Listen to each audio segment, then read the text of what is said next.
Welcome back, students. Today we have taken a very important topic, which is cell organelles. In my previous video, I have explained you about the cell. Now today we will talk about the cell organelles. As you can see in this diagram, all the cell organelles are written here. Just see. This one is your nucleus. This one is endoplasmic reticulum. Here it is mitochondria. Here it is Golgi body, vacuole. Each and every organelle is seen clearly here. हर एक organelle आपको यहाँ पर clearly दिखाई पड़ रही है. So let's begin. So before explaining you about the cell organelles, firstly we will think about in which liquid these all organelles are filled. क्योंकि अगर आप सेल का स्ट्रक्चर देखेंगे तो it appears like this.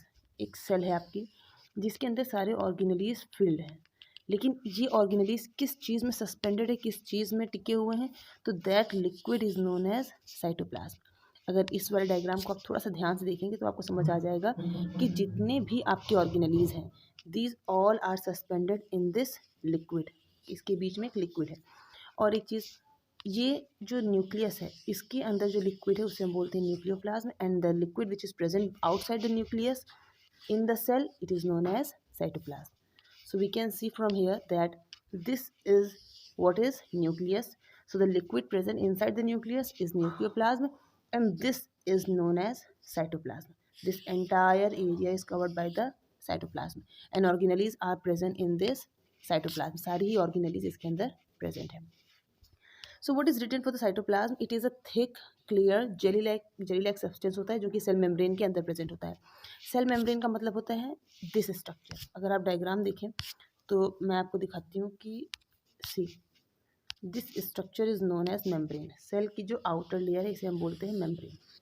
क्योंकि ये सेल की membrane है इसे हम बोलेंगे सेल मेम्ब्रेन. ये न्यूक्लियस की मेम्ब्रेन होगी इसीलिए हम इसे बोलेंगे nuclear membrane. I hope it is clear to everyone. Most of the chemical reaction within a cell takes place in this cytoplasm. Most of the chemical reactions जो हमारी body में हो रही थी, जो हमारी सेल्स में हो रही होती हैं, it happens in this area. और सेल ऑर्गेनेल्स जैसे आपकी माइटोकॉन्ड्रिया है, राइबोसोम्स हैं, they all are suspended in this cytoplasm. So let's begin with nucleus. सबसे पहले हम बात करते हैं न्यूक्लियस की. तो as we all know that nucleus is present inside the cell. हम सबको पता है कि न्यूक्लियस जो है वो सेल के अंदर प्रेजेंट है, और न्यूक्लियस के अंदर ही एक आपका हेरिडिटरी मटेरियल होता है जिसे हम बोलते हैं डीएनए, जिसकी वजह से हमारे कैरेक्टर्स जो होते हैं हमें हमारे पेरेंट्स से मिलते हैं. किसी के भी पेरेंट्स से उसके चाइल्ड में जो भी कैरेक्टर्स, जो भी फीचर्स रिजेंबल करते हैं, फॉर एग्जांपल किसी किसी का फेस मैच करता है, किसी किसी की हैबिट्स मैच करती है, तो it is all because of the DNA. और डीएनए के अंदर भी कौन प्रेजेंट होते हैं? आपके जीन्स. यानी सिंपली अगर हम बात करें तो chromosome, genes and DNA, these all are responsible for the transfer of characters. What is the other function of the nucleus? It sends signals to the cell to grow, mature, divide and die. हमें पता है कि हमारी sales continuous grow करती हैं, mature होती हैं, divide करती हैं, एंड दे डाई. उसके बाद उनकी डेथ हो जाती है, they will vanish out. The nucleus is surrounded by a nuclear envelope. जो न्यूक्लियस होता है वो चारों तरफ से एक इन्वेलप से सराउंड रहता है, मतलब एक इन्वेलप से ढका हुआ होता है. दैट सेपरेट, जो कि सेपरेट करता है डीएनए को from the rest of the cell. यानी कि डीएनए को अलग करता है बाकी सेल्स से. और वो क्या होता है? एक होता है आपका nuclear envelope which is present in the nucleus. Next, nucleus protects the DNA and is an integral component of the plant cell. जो न्यूक्लियस प्रोटेक्ट रहता है डीएनए को, ये प्लांट सेल का एक बहुत बेसिक स्ट्रक्चर है. Next we are having nucleolus.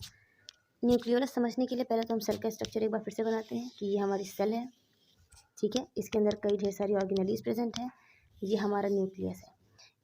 इस न्यूक्लियस के अंदर भी एक स्ट्रक्चर होता है इस तरीके से, जिसे हम बोलते हैं न्यूक्लियोलस, ठीक है. आई होप इट इज़ क्लियर कि आपको समझ आ गया कि न्यूक्लियोलस का स्ट्रक्चर कहाँ है, कहाँ पर वो एग्जिस्ट करता है.